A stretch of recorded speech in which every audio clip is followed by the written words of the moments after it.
classic example of a building Nietzsche would have called sentimental. So this is sort of an Egyptian princess getting ready for a party. Yeah, absolutely, yeah.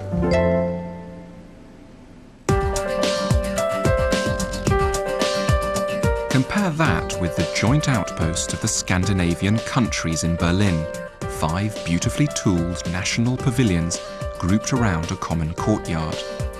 What I admire here is that it really has summed up some good things about the region, but in a modern, subtle, unsentimental way.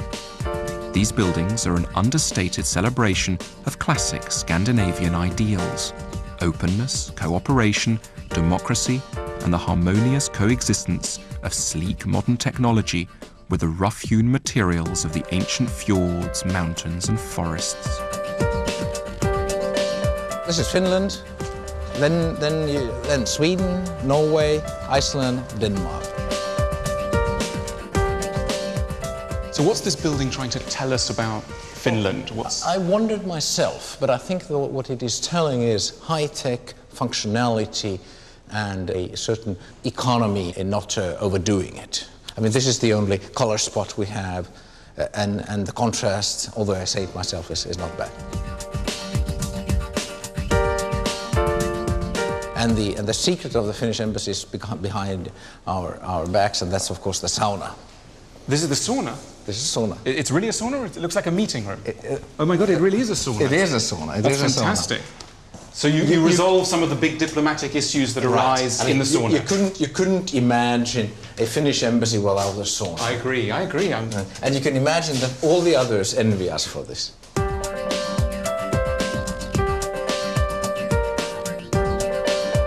This is the Danish embassy. This is one of my favorites here. It is spectacular in a different way. What I like here is, of course, the light wood and the clarity also. I mean, you have the whole embassy in one. You have these lifts. Denmark is designed. They are the smartest businessmen in Scandinavia.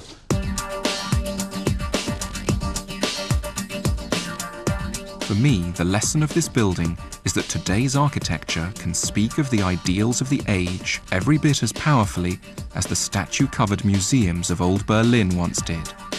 I think that's what domestic buildings could do too. So what contemporary ideals should our own houses be speaking of? And what might they look like if they did?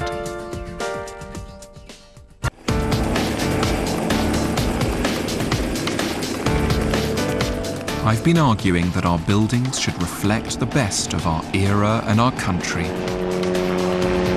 Is it tempting as you fly over all this, you think, oh, I could change that bit, and what about just removing that thing and putting something else? Must be an architect's temptation. Yes, you do see a bigger picture, certainly.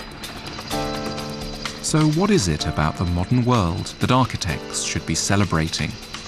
Norman Foster took me for a jaunt in his helicopter.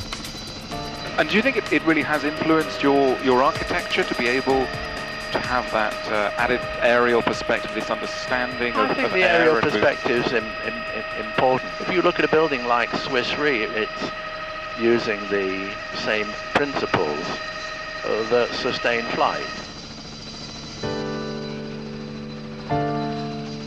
But I wondered whether it's quite so easy to find the modern world exciting when you can't fly effortlessly over it.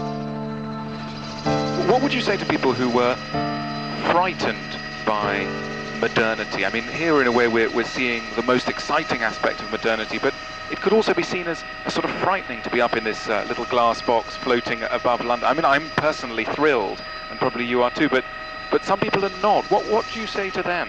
I think there are more people who are excited than those who are not.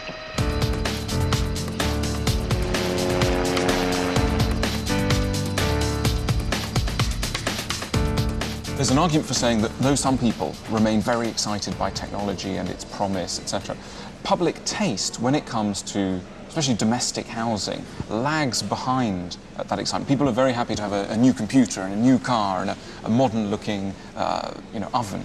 But when it comes to the actual shape and design of the house, there's a tremendous nostalgia. Is it because that is the dominant model and everybody wants it, or is it because there isn't a better alternative?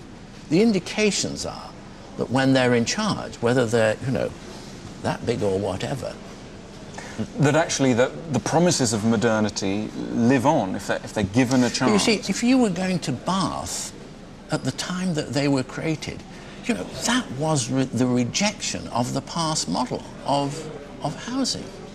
It wasn't going to something that is now cosy and mellow. It was high-tech. Bath was high-tech in its day. All of these, at their time, they were radical. But you see, you can never at any point in the history of building take away technology. Technology is implicit, embedded, endemic. It's central to the creation of the kind of spaces that we're talking about.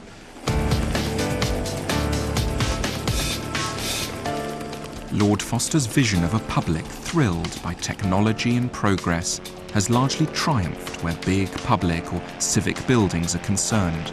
Think of Tate Modern, or his own magnificent Gherkin, Swiss Re. But on the level of the domestic house, there's still a long way to go.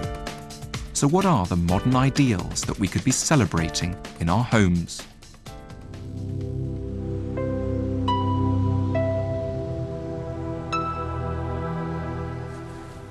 What I always loved about this was the concrete. Swiss concrete is this most amazing invention. They put wood slats in front of it and it leaves the imprint of the wood.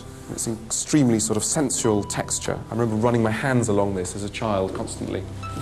And it's got this great smell as well, concretey smell. For me, that's a very Proustian smell. Brings back my whole childhood. I went back to the home where I grew up, a rented flat in a 1960s block in the Swiss city of Zurich.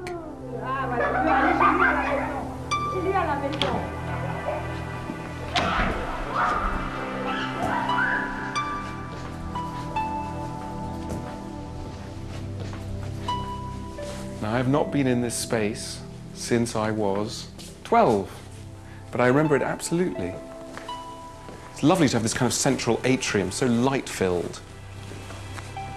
These huge windows. I seem to remember lots of things about you're not allowed to touch the glass because I'd leave my little handprints all over the place.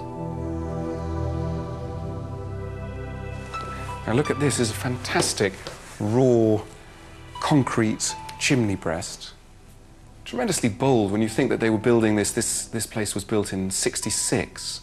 So this was a real vision of how people should live sort of as modern citizens. Incredibly light and airy, fantastic view.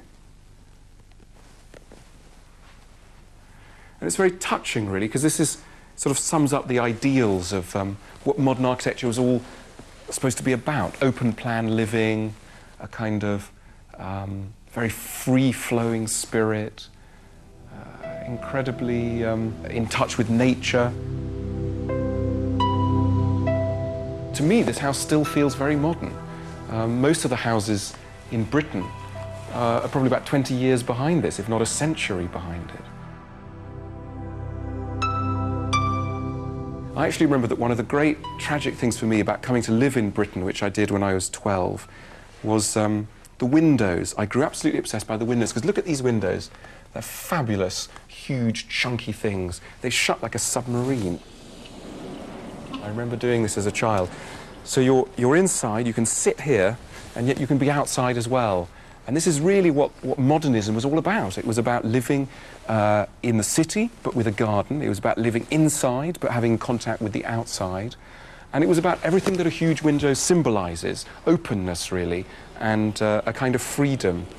So this house was a very friendly house. It spoke to me of all the things that I'm still nostalgic for.